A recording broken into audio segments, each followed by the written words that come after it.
Video games are very different from other forms of entertainment, like movies. Because when you watch a commercial or a trailer for a movie, the intention of the ad is to have you thinking, I enjoyed watching that, so I'll probably enjoy watching the movie as well. But with video games, you're not just gonna watch it, you're gonna play it.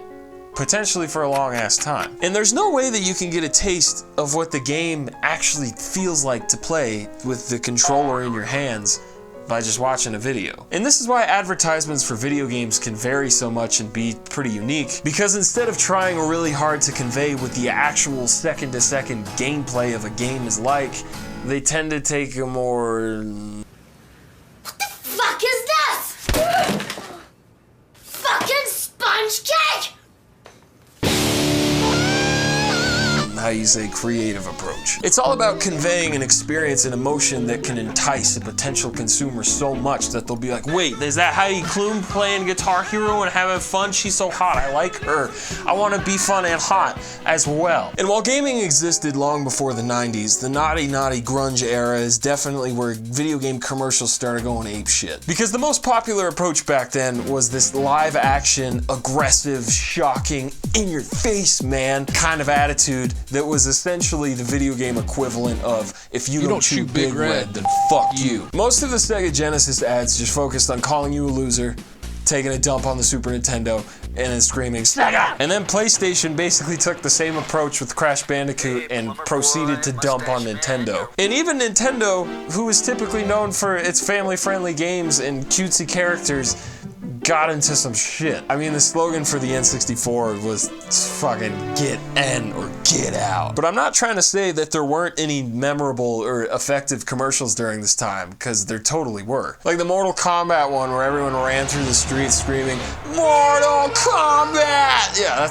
that's where that comes from. It comes from the friggin' commercial. But eventually, by the power invested in Drake Bell trading Pokemon on his Game Boy over a power line to some other fucking kid, video games would slowly start growing out of their naughty teenage years and become a little more creative with the commercials while still holding on to the tactics that worked. A key tactic being humor, which is the first category I want to talk about. Everybody likes to laugh, and a positive relief isn't the worst thing to have someone associate with a product or a company. Whether it's the Snuggle Bear running away from a tank to promote battle tanks on the 64, Nintendo cosplayers beating the absolute living shit out of each other to promote Super Smash Bros., or a mouse in a lab just absolutely raw dogging a Game Boy Micro. Humor can be an extremely effective way to win over the heart of your audience, as long as the joke lands and doesn't suck ass. Like, while I personally love them, I think Sony made the right call when they replaced the creepy ass baby doll ads for the PS3 with a more light-hearted and humorous approach to the commercials. Like, I genuinely believe that the Kevin Butler ads for the PS3 stuff played a huge role in turning around the fate of the PlayStation. Like, that man is a gift. Dear PlayStation, I got a tip that you were making the PS3 $299. Confirm or deny? $2.99? Bernie, you can't believe everything you read on the internet. That's how World War I got started. Music can change the emotion of any situation, and when you can't directly give someone a controller and let them feel how the gameplay is supposed to make them feel, music can help to maybe simulate a sense of that feeling. Like, let's watch some of this Assassin's Creed 2 commercial, but without any of the music first. It's still got some really cool visual effects and editing, but it doesn't really make me feel anything. Like, there's not a whole lot of connection going on here. All right, now watch it with the music.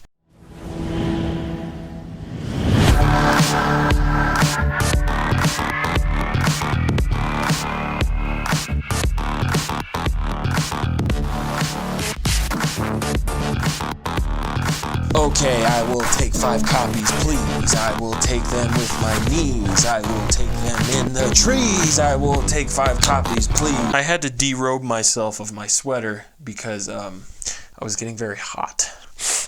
Even in commercials where the footage shown is neither live action or actual gameplay footage of the game, but instead a cinematic CGI movie, which a lot of fucking games do this. See Exhibit A, B, fucking 12. Music still has so much impact. Like, the only reason I even remember that the game Dante's Inferno even exists is because I liked the commercial so much. And while it has some very pretty and stylish visuals that show what the game's story is going to be about, it's the Bill Withers that is really speaking. Grand Theft Auto 4 could have shown all of the crazy and exciting gameplay moments that people have come to expect from Grand Theft Auto games, but instead, this commercial just shows Niko walking through Liberty City, changing outfits, going through so many different locations that it makes the game world feel huge, all set to some LCD sound system, and then he just steals a car at the end. Bada boom, bada bing, Grand Theft Auto 4, everybody. Pre-order at GameStop and get a fucking toad. Get a brand new stepdad. It's subtle, it's clever, it's stylish, and I'll allow it. However, there's one commercial in particular that I remember seeing on TV at a friend's house that simultaneously made me feel emotions of intrigue, excitement, sadness, terror, and probably just an all-around enchantment spell. And that, of course, is the Mad World commercial for Gears of War. The visuals are obviously the foundation for this ad, showing off the, especially at the time, amazing graphics and lighting of the Unreal Engine, and also showing off the rescue hero-inspired characters. But it's the Gary Jules cover of the Tears for Fears song Mad World tied with that terrifyingly beautiful ending shot of the giant alien creeping out in the darkness that could make any gamer girl or gamer boy immediately get on their knees and start praying for an Xbox 360. The best I've ever had. I find it hard to tell you, I find it hard to take. When people run in circles, it's a very, very mad world. Mad world. And this commercial is a nice segue into the last category I want to talk about, which is the emotional, nostalgic, I don't know, man, fuck it, I got feelings and shit category. Commercials that tap into the emotional investment people have in the games they've played and spent time with. The PlayStation 3 ad where all of these iconic Sony mascots meet together at a pub to talk about and celebrate Michael, the dude who plays all of their games. Robin Williams talking about Zelda, while also simultaneously talking about his daughter Zelda, who he named after Zelda, to promote the remake of Zelda. The live-action commercial for God of War Ascension that reminded people why Kratos is called the Ghost of Sparta. Spoiler alert, he is cursed and his skin is white because he is forever covered with the ashes of his dead family. If that ain't sad, then I'm your dad. But the most emotional, effective, and just painfully gorgeous ad in all of video games, I think, has got to be the Believe ad for Halo 3. You fucking saw this coming. I saw this coming.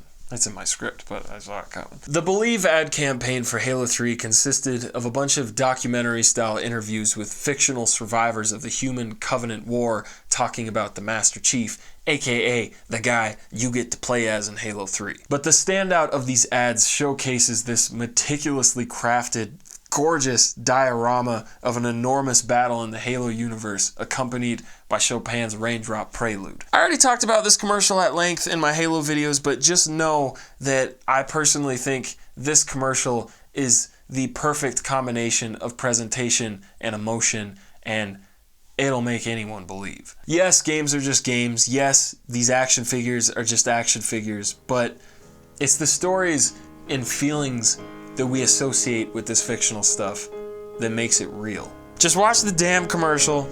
Try not to cry. I hope we had some fun today. If you get tired, pull over. Okay, call me back. Love you. Bye.